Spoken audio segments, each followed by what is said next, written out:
Хозяин Альхона. Есть на острове Альхоне страшная пещера. Называется она Шаманской. А страшна она тем, что жил там когда-то повелитель монголов Геген-Бурхан, брат Эрлен-хана, правителя подземного царства. Оба брата наводили ужас на жителей острова своей жестокостью. Даже шаманы боялись их, особенно самого Геген-Бурхана.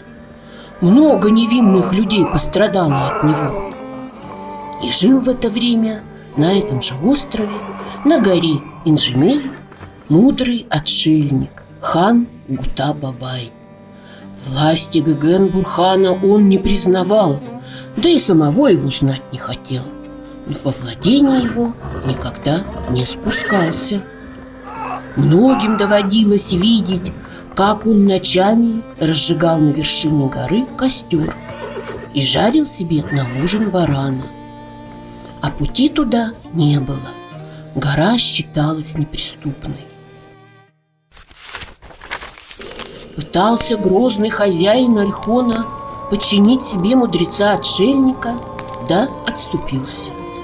Сколько ни посылал туда он воинов, гора никого не пускала.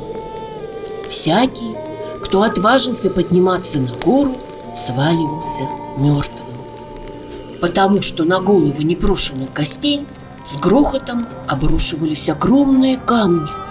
Так все и оставили в покое хан Гута-Бабая. Случилось так, что у одной островитянки Геген-Бурхан казнил мужа, молодого табунщика, за то, что тот непочтительно взглянул на него.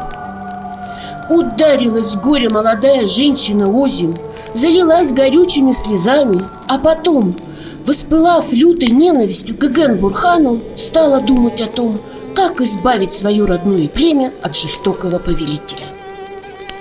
И надумала она пойти в горы и рассказать хан Гута-Бабаю о тяжелых страданиях жителей острова.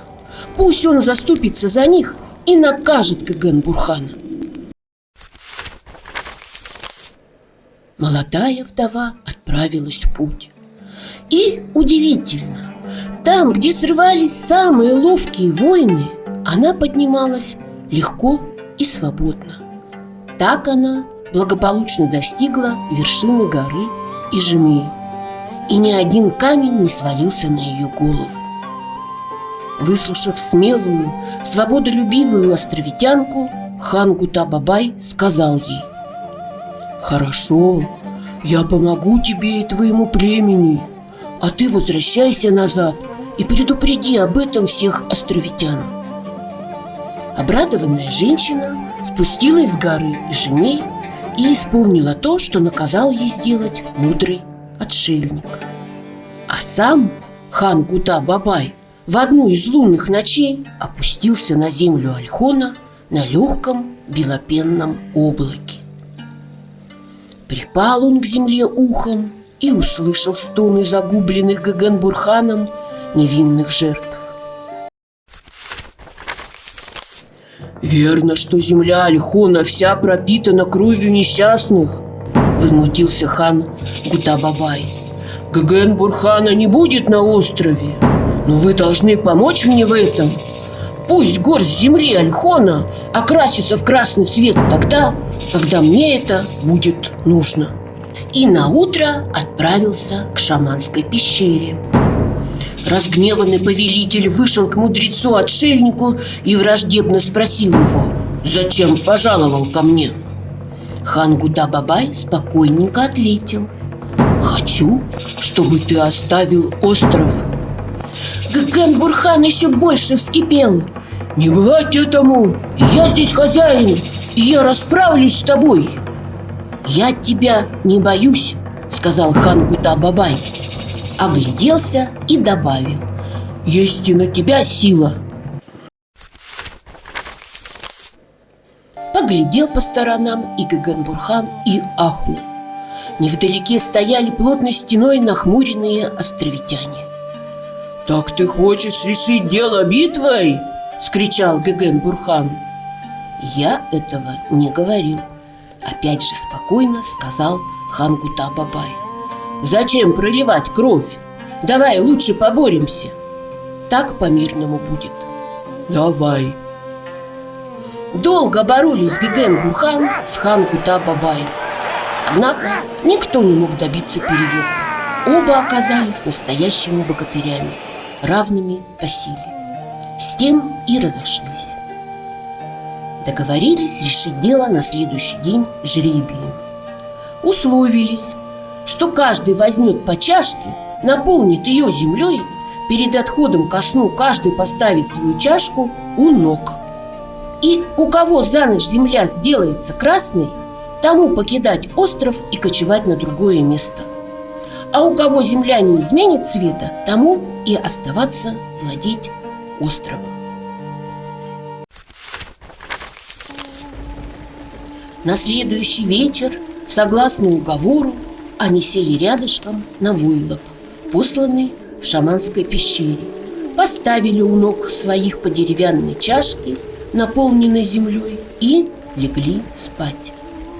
Наступила ночь, а с ней наступили и коварные подземные тени Ирлин-хана, на помощь которого крепко надеялся его жестокий брат. Тени заметили, что земля окрасилась в чашку Гыгын-Бурхана.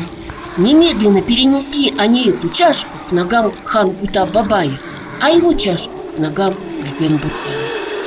Но кровь загубленных оказалась сильнее теней Ирлин-хана, и когда яркий луч утреннего солнца ворвался в пещеру, земля в чашке хан Кута-Бабая потухла, а земля в чашке Гыгын-Бурхана заолела. И в этот миг они оба проснулись. Глянул на свою чашку Гыгын-Бурхан и тяжело вздохнул. «Ну что же, тебе владеть островом, — сказал он хан Кута-Бабая, — а мне придется кочевать на другое место». И тут же подал распоряжение своим монголам навьючивать на верблюдов имущество и разбирать юрты.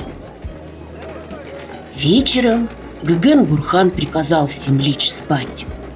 А ночью, подхваченные мощными тенями Ирлин-хана монголы, с верблюдами и всем имуществом были быстро перенесены за Байкал. Наутро они проснулись уже на том берегу. Но многие бедные монголы остались жить на острове. От них-то и произошли ольхонские буряты, населяющие этот остров ныне.